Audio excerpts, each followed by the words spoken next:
Yeah. Please ask, side question. What makes you South African, even if you're not born here? Besides the papers and stuff. I just think it's essence, bro. You know a South African when you know one. Would you consider me one? Absolutely. Yeah, Are you Yungena? Yeah. I'm born and bred in South Africa. My mom is Zimbabwean, so I grew up in a Zimbabwean household. But I'm born and bred here. The problem is you guys have reduced being South African to a piece of paper. You'll have reduced being South African to citizenship, because to you, that's what being South African is about. Because you have never been black before yourself, and you have never known how bad it is to be black in South Africa. Can you hold on? You only hear one side. You only hear anti-apartheid in this country and in Britain. You never hear the good things about it. All right, now take up the running. I have gone to South Africa to work myself from Rhodesia, and I'm a foreign African according to the South African situation. I went to South Africa not because life is better for Africans in South Africa. In fact, you can easily say life is better for Africans in South Africa because you have never been black before yourself, and you have never known how bad it is to be black in South Africa. A lot of us are unhappy with our individual experiences. When it comes to the average Black South African experience, abstract poverty is the grim reality. The statistics are there, glaring and unambiguous. I totally get it. I get it. Whether you are a local or a Black national, nobody's exactly having a cakewalk here. At the end of the day, the system still sees you as Black. No one is having a VIP experience unless you have amassed financial security, of course, because money talks. A country built on a westernized system that's still clinging to its so-called unkind ways of dealing with people of color. All this is strategically done in a systematic way. The Black experience is universal, and the Black experience in South Africa, it's not to be diminished by anyone because the system still favors the minority. And don't let anyone fool you with the "it happened a long time ago." This isn't about playing the race card. It's about recognizing that ignoring historical context does a disservice to current struggles. Every cause has an effect, right? How did we get here? Listen. Before I carry on, I am fragile. I am just a poor girl with an opinion, okay? So if your chemicals start erupting at any point of this video, please click out the video. Move on to something else. Click off because your mental health comes first, and you cannot let anyone just vex you on this small internet. The aim shouldn't be to shift someone or anyone's perspective. The aim should be to inform and move on. Those that are willing to learn and understand will do so. However, those who aren't are simply not ready, and that's okay. We have overused the term xenophobia so many times that it has now become a redundant term. Watered down with no substance, the term has now been referred to as a word used to gaslight South Africans when issues like this ensue. We got real problems as a nation, and here we are. There is a volcano erupting on social media. This is a huge plot twist for Chichi, guys. So besides all the real problems we have going on in this world, as a nation, we have people obsessed with beauty pageants. All they do is walk nje. I mean, seriously? A show that's been setting unrealistic beauty standards since 1952 and only included all races in 1977 as a token of gesture. The first woman of color to win Miss South Africa was Jackie Mofokeng. This was in 1993. Imagine from 1952, the first Black woman won in 1993. And here we are on social media, fighting over a private company, a show that's been making money, crazy money for years. I mean, Jackie Mofokeng winning was a symbol of progress, yes. But remember, even with the constitution that says discrimination isn't cool, outdated standards persist. Women with children or those who were married weren't allowed to compete for years. And let's be honest here, beauty pageants historically objectify women and enforce patriarchal ideas. So, when Miss Stephanie Whale decided to announce the big revolutionary thing that they were coming up with as Miss SA, she was like, listen guys, I have a big announcement. Guess what? Women who have children and who are married can now participate. This is revolutionary. In 2023, come on, joking. Ma'am, I'd like you and I to go back in time, shall we? To a place where we both did not exist. However, events of this particular time are an important factor in deciphering who we are as a people today. Contrary to popular belief among some Europeans, the myth that settlers arrived in South Africa before the Bantu tribes is just that, a myth. The Khoi people are the original stewards on the southern region of South Africa. Let's not forget the Nguni people who were already making their mark in the region about 1,000 years before the arrival of the white settlers back in the day. South Africa didn't exist as we know it today. People roamed freely across the continent, moving from east to the west to the south as they pleased. So we are now going to 4,000 to 5,000 years ago. The Bantu-speaking populations began their epic migration from West Central Africa, eventually spreading out to the eastern and southern regions of Africa. Around this time, the rise of agriculture was a game changer.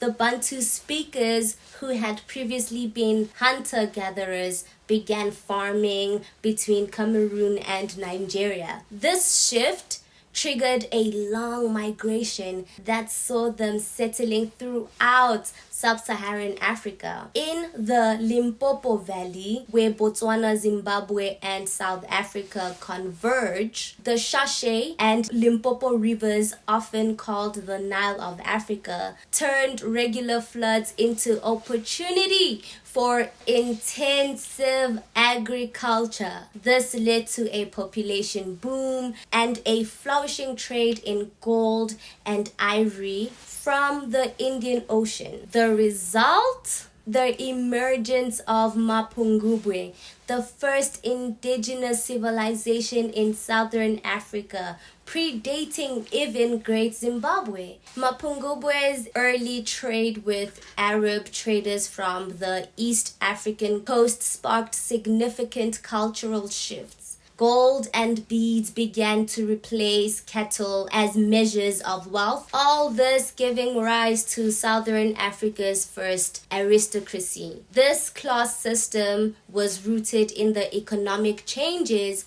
brought by trade, and Mapungubwe Hill became the seat of the new elite.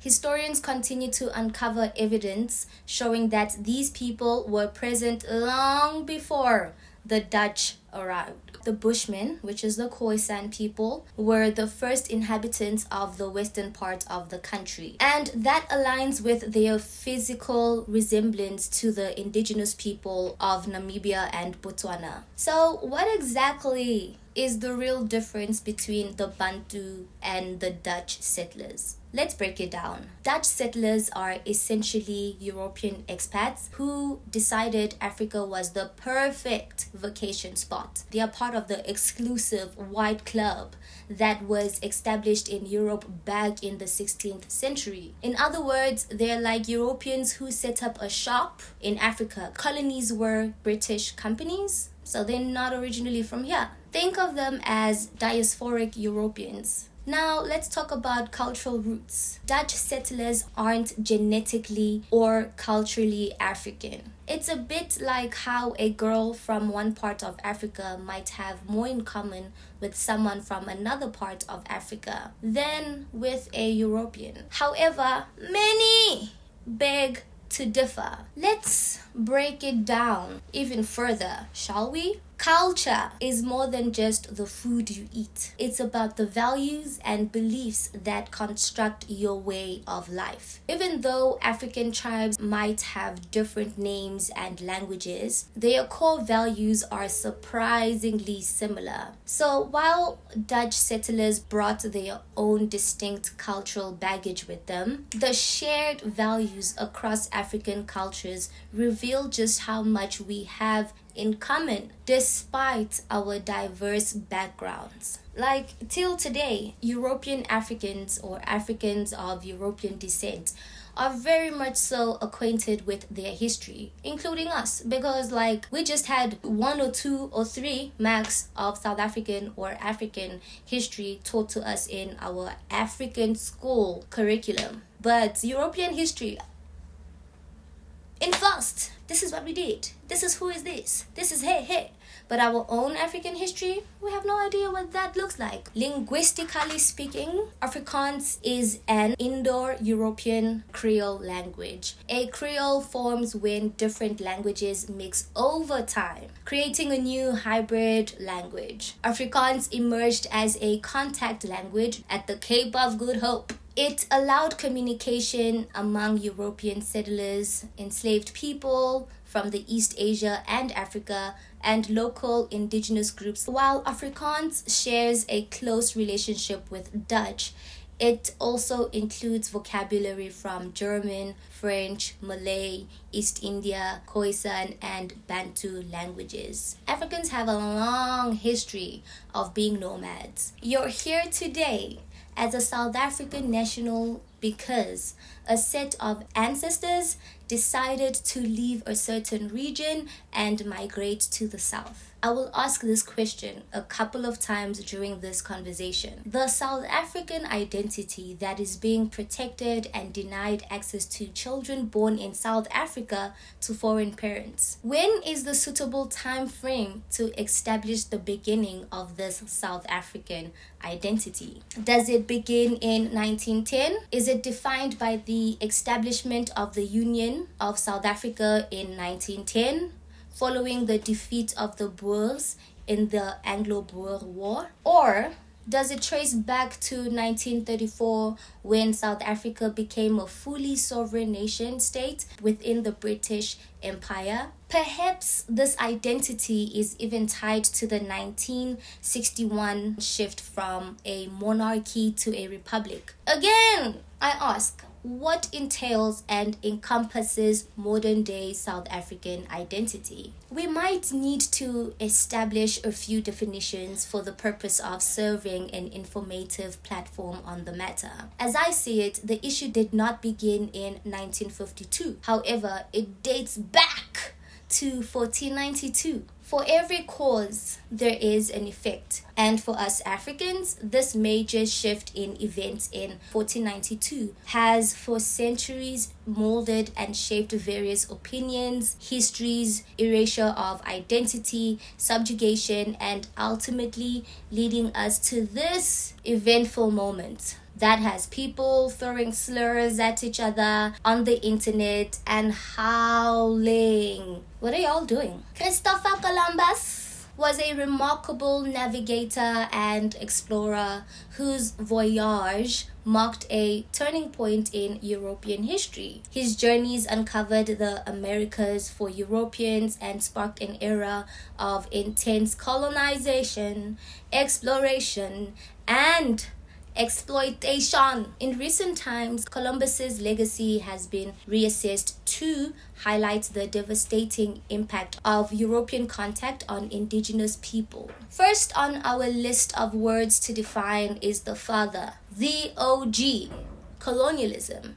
In simple terms, is the forceful control one power has over a region that's not indigenous to them. This control involves subjugation, which is essentially an act of bringing a group under domination. So how exactly does a nation achieve this? It usually involves a combination of military conquest. Unfortunately for us, we did not have guns. Political maneuvering and economic exploitation. Now let's take a look at this map.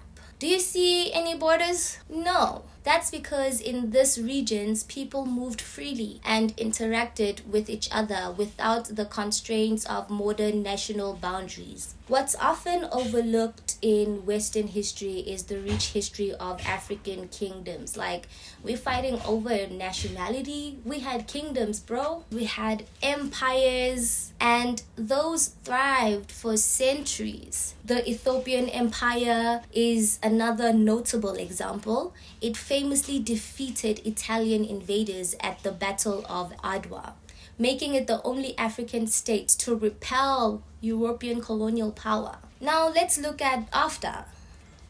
The contrast is indeed striking, with Ethiopia standing out as a resilient symbol of resistance against European imperialism. Now, this conversation, Chichi, reveals deep polarities, highlighting the ignorance and frustration that can arise from misleading history and identity. It's crucial to address these issues concisely and thoughtfully, especially as platforms like TikTok can amplify misinformation. So, how exactly did we get here? Let's unpack the journey. Centuries of rich, diverse African civilizations faced disruptive encounters with European powers. Now, colonization fragmented and reshaped African societies, imposing borders and systems that ignored existing culture and social structures. This historical upheaval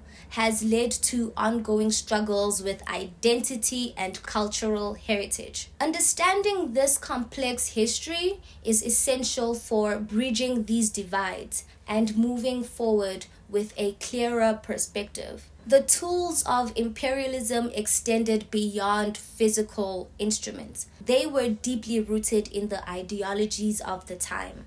A core tool was the way pro-empire thinkers viewed the world. During the long 19th century, imperial ideologies promoted notions of racial superiority and civilization hierarchy. The misguided belief that the world could be divided by race, with some races deemed superior, was widespread. Similarly, there was the enormous idea that people were civilized while others were barbaric. These beliefs weren't confined to historical context, but persist in modern altitudes within the Black diaspora. Stereotypes like Africans don't know how to act, or Black people are disorganized. A Black person will destroy your business. a Black person does not know how to rule. A Black person destroys whatever it is they touch. All of these ideas reflect the lingering impact of these colonial mindsets. The tools of imperialism included both abstract ideas and tangible technologies. Hierarchical systems rooted in racial classification persisted well beyond apartheid, revealing how deeply these imperial ideologies have shaped societal structures and attitudes. Let's pause and consider the immense psychological toll that centuries of violent conquest and subjugation have inflicted on our ancestors and consequently on us. Like, have you noticed how some elders and even younger generation display cringe-worthy behavior around Caucasians? It's as if a certain sickness has taken hold, shaping interactions in ways that echo historical trauma. Since 1994, the goal was to dismantle apartheid's architecture, the segregation of wealth and race. Yet, the reality is that cities like Johannesburg, Cape Town, and Durban remain visibly and deeply divided. The northern suburbs of Johannesburg still house the affluent, primarily white, while areas like Soweto and Alexandra remain impoverished and predominantly black. Johannesburg, Africa's economic powerhouse, is unique for its inland location, far from trade routes or major rivers. Its rapid transformation since gold was discovered in 1884 drew people from around the world: adventurers, miners, settlers, and laborers, all seeking fortune. Today, neighborhoods like Yeoville, Rosentonville, CBD are melting pots of foreign nationals. They are hotspots. There's a pattern, and it's a troubling trend. The stigmatization of areas with high concentrations of black and foreign nationals. Take the CBD, for example. Criticizing residents and shop owners for the state of their surroundings often ignores the underlying issues. Buildings in the CBD, like the APSA building, are pristine. They ensure that they have guards surrounding the building, and if you look at that land, it is kept tidy, it is clean.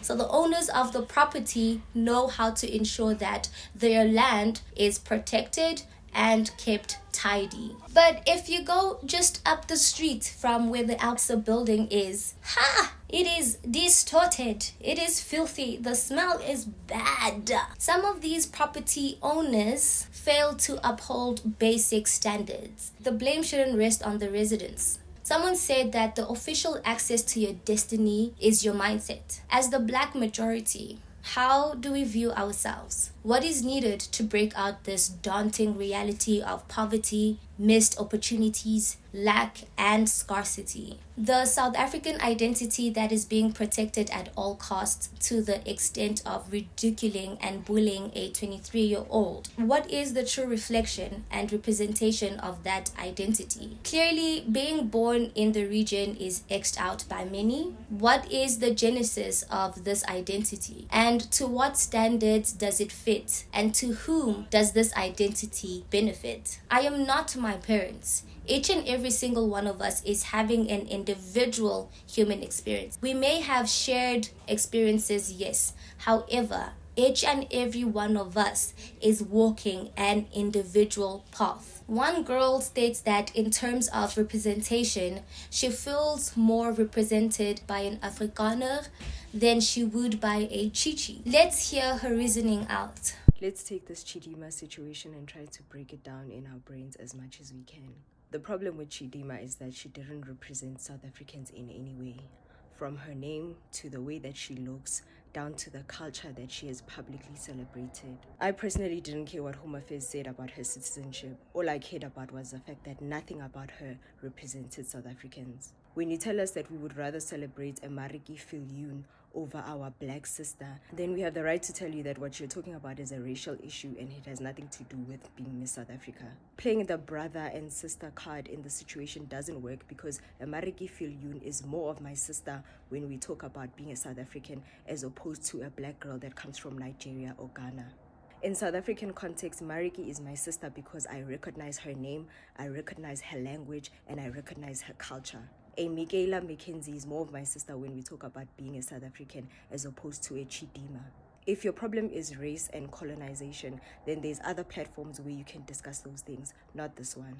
If the situation is racial, then yes, I can say Chidimma is more of my sister than a Mariki, but this is not the case. So stop trying to guilt trip us and using big words to make us feel guilty or make us feel bad for not wanting to accept a person that doesn't represent us in any way. Stop trying to dibanisa things that don't dibana. Perspective is limited. We all do not know who Chidimma is at an individual level, and yet we feel the need to invalidate her human experience and question her stance as a South African. What is the law? The law is what is proven in court. For now, all we know is that she is born in South Africa, and has a South African citizenship. The day a lot of us became aware of her existence and became vexed by her mere participation in a competition, she was instantly discriminated against because of her name. You know, a lot of South Africans do not have names indigenous to South Africa. We're not Prudence or Mavis. These names have origins elsewhere. So why can't a Nigerian name be recognized the same way all these other names are recognized? So let us be more specific. Westernized names have been accepted. Why can't a Chidimma be a South African? But a Melissa Van... You know what? Let's not even use the Caucasians as an example. Indian names like Govinda, Naidu, Naika, Reddy, Pillay, all these names can be recognized as South African. And a Chidimma can't? Why is that? For all we know right now, till proven otherwise, the girl was born and raised in South Africa.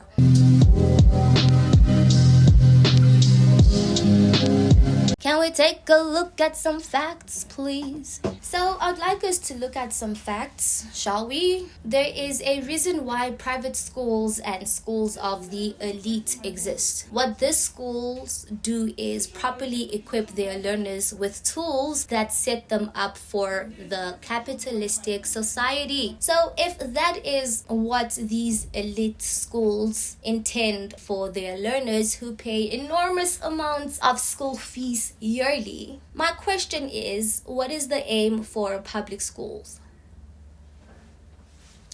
I went to a public school, to be specific, Jules High, and I'm owing them school fees. My statement was ridiculous. I never paid school fees. Like, who was going to pay it for me? I did not have parents.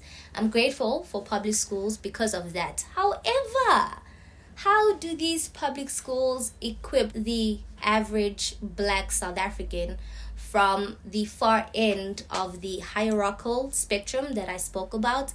How do these public schools equip those learners for a better experience in this capitalistic society? They don't. We are products of our environment. So these schooling systems and the dysfunction of the nuclear household work as a disadvantage for the impoverished. The cause of your pain and unpleasant reality isn't caused by the fact that immigrants exist in this country. The cause of your pain is a combination of all the factors I have concluded in this video. Let's set the record straight with some facts. In South Africa, immigrants are oftenly unfairly blamed for the country's socio-economic issues. Black African immigrants are frequently stereotyped as illegal, job stealers, criminals, and the deceased. A mindset rooted in xenophobia. Since 1994, over 900 violent xenophobic incidents have occurred, resulting in at least 630 deaths and the displacement of 123,700 people, and the looting of around 4,850 shops. This violence undermines social stability and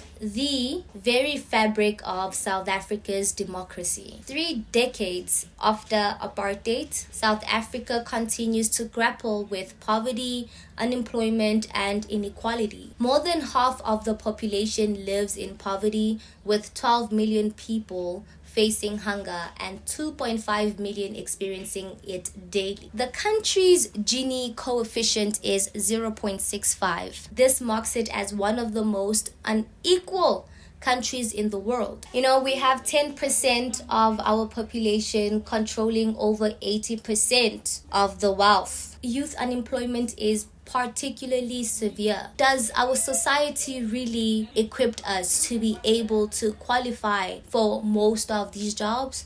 How many of us are able to further our studies after matric? What is it that most of us do? Like, let's take a look at most of the young people kokasi. You know, a lot of them are like, hey, bruh, there's no jobs, there's no opportunities, there's no resources, so I might as well fall back. I might as well chill. Because that home is bought, so I'm good, I'm fine. I do not need to break out of this poverty system. There's no opportunities, so why should I even bother? So essentially, the education system reflects this disparity. While private and elite schools equipped students with skills for the capitalistic world, public schools often lack resources and quality infrastructure, perpetuating a cycle of poverty and limited opportunity. The real cause of economic hardships are complex and multifaceted. They include systematic issues in education,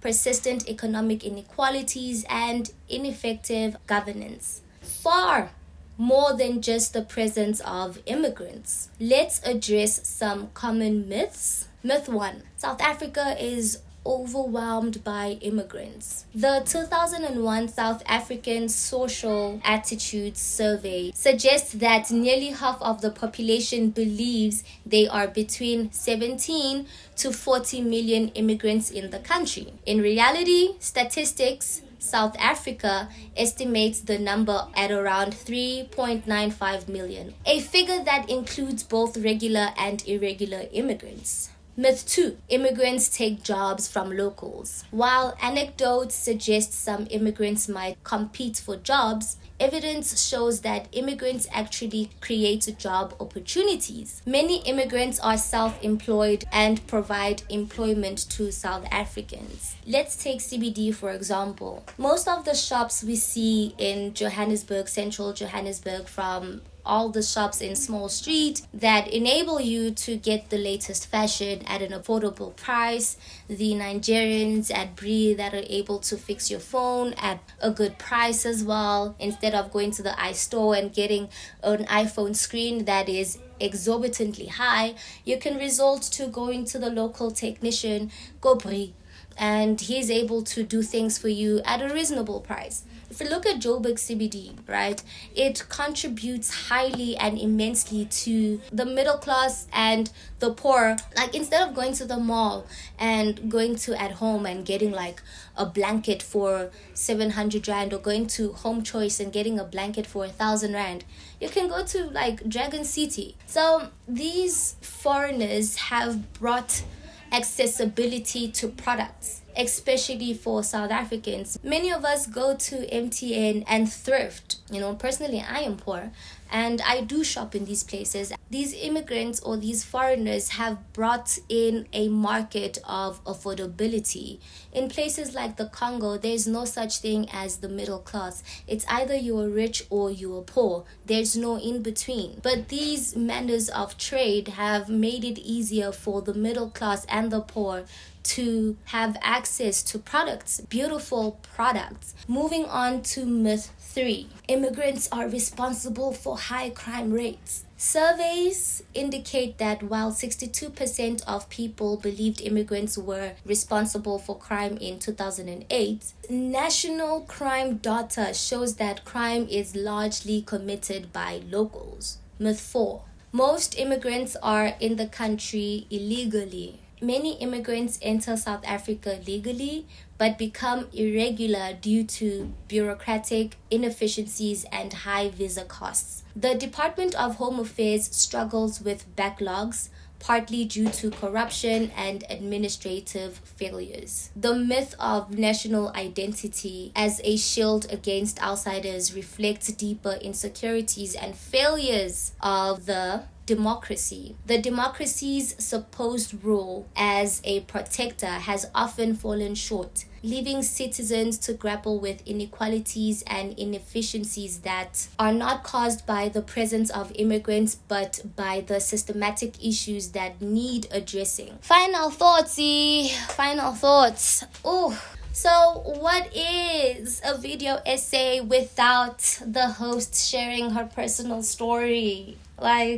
Come on, all my video essays have a personal story. How does this affect me or what's my business in all of this? One thing I've noticed is that we Africans often don't share our personal experiences enough. We judge what we do not understand. Many South Africans who hold strong opinions about foreigners haven't actually interacted with them on a personal level. You know, some foreigners are just focused on opening shop and plaiting hair for the whole day. If they're doing it in Brum, if they're doing it in Hillborough, if they're doing it on the street. Let's look at Bochomi, for example. Like, those people are always at those tuck shops. Where do they have time to enjoy the pleasures of life? They don't, because all the money being generated in that tuck shop is used for the better advancement of their families. So they sacrifice their time, they sacrifice their entire life. These people work Monday to Monday. Can we please empathize? Oftentimes, Nigerians and other foreigners are harshly judged for things like dealing. But why do we ignore the underlying reasons for these issues? The reason they sell plugs is because there is a market for them. The South African youth faces severe challenges, including high levels of depression. Instead of blaming immigrants, we should look at what's driving our own youth into substance abuse. The actual question should be, what are we doing in our society that's driving the children to substance abuse? As a society, as communities, we have failed the children. But hey, I am just a poor girl with an opinion. People who leave their countries usually do so because they see no other option. It's not their fault that their countries have been deeply affected by historical exploitation. Not every colonial settlement treated Africans the same way. So we cannot compare the degree of torture that took place in other African countries. For example, people in the Congo were literally getting their hands chopped off. Brother, a lot of people would be like, why don't they strike and get their systems to change? Some of these regions have active military forces and a black regime that doesn't care. I believe most Africans in these countries who are poor and choose to leave are too scared to start an uprising because we have all been conditioned to fear death and also to fear the government, because we've seen what they have historically done to people that had a different opinion or a different perspective from them. People that shed light, people that spoke on these issues and held them accountable for their cruelty, for their wickedness. Most of them are scared, man. They're like, might as well go to these first world countries and flood them, because Africans are everywhere. Our population is high, bro. Africans are going everywhere. They are going into Spain. They are going to the United States, Canada. And that is only a result of the past. We're currently facing these type of issues because of the dire state of the continent.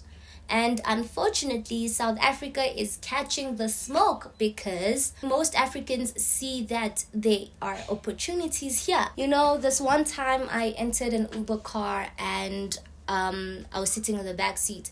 So I heard an accent that I've never heard before. And I just had to ask him, where are you from?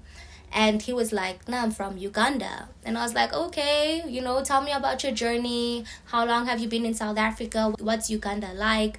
And he was like, no, he's traveled to multiple countries in Africa. However, he acquired permanent residency in South Africa and he decided to stay in South Africa. He was like, one thing about him is that you can take him to anywhere with just his clothes. No luggage, nothing, and he's gonna make something out of himself, because that's the same situation he was in when he came into South Africa. Poor, didn't have clothes, nothing. Seeing where he was, the type of car he was driving, and that was his car, by the way, it wasn't a rental. I was so proud to see a person that came from nothing, that came with zero, to end up in a place like that. That showed that he had to put in hard work. He had to have had sleepless nights. He had to have had early mornings that led him to that particular point in his life, and I was just inspired by his story. I was really inspired by his story. Most of these Africans who have acquired wealth probably came here with nothing, and my question is, how is it that these Africans are able to use the resources available in this country, and yet South Africans are struggling? Hence, I'm asking, what systems are in place that are keeping our minds enslaved? As Nigerians on Twitter pointing out that South Africans are lazy, I do not think South Africans are lazy.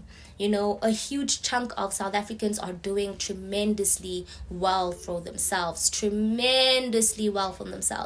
And it's just not enough, because a huge chunk of the population is still living in poverty. And I firmly believe that has to do with the segregation that took place. During the pinnacle of xenophobia, I would hear a lot of people say that, they're stealing our jobs. But then... I forgot about this. But then I asked myself, can a job really be stolen? Can a job really be stolen? How does one get to an interview? It's either you scrolling on LinkedIn, it's either you apply online, or you give someone your CV in order for it to be submitted for you. Once your CV is submitted, you either get a call back or you don't. Let's say you do get the call back. In that interview, there are multiple candidates. That for me sounds like an equal opportunity for all. In this interview, there will be different personalities who all possess different levels of qualities for the particular job post. If indeed statistics prove that immigrants are getting more jobs compared to the South Africans, then the question should be, what is it that these foreign nationals are doing in these interviews that we are not doing? What essentially can I learn from these foreign nationals in order for me to be able to succeed in my next interview? When we talk about African identity, it's unfair to paint every foreign national with the same paintbrush. Crime isn't just exclusive to any nationality. For example, accusations against Chichi's mom show how the media can fuel stereotypes. I personally do not trust the media, bro. They came out with a statement that contains the word may have, indicating that the findings could and could not be true. However, a lot of us deemed it as true, even though we are aware that it is an ongoing investigation. People who have stood by Chichi are releasing statements, apologizing, forgetting that the media plays a huge role in perpetuating these negative notions. Why would a system meant to protect its citizens not help a South African mother who claims that her identity has been stolen for 23 years? Let's say that it's true. 23 years to solve identity theft? That is a showcase of incompetence. From the Department of Home Affairs, people are coming out stating that their identity was stolen for 6 years. It took 6 years for the fraud department to establish a case and solve a case of identity theft. Do we not have systems in place that can block your ID?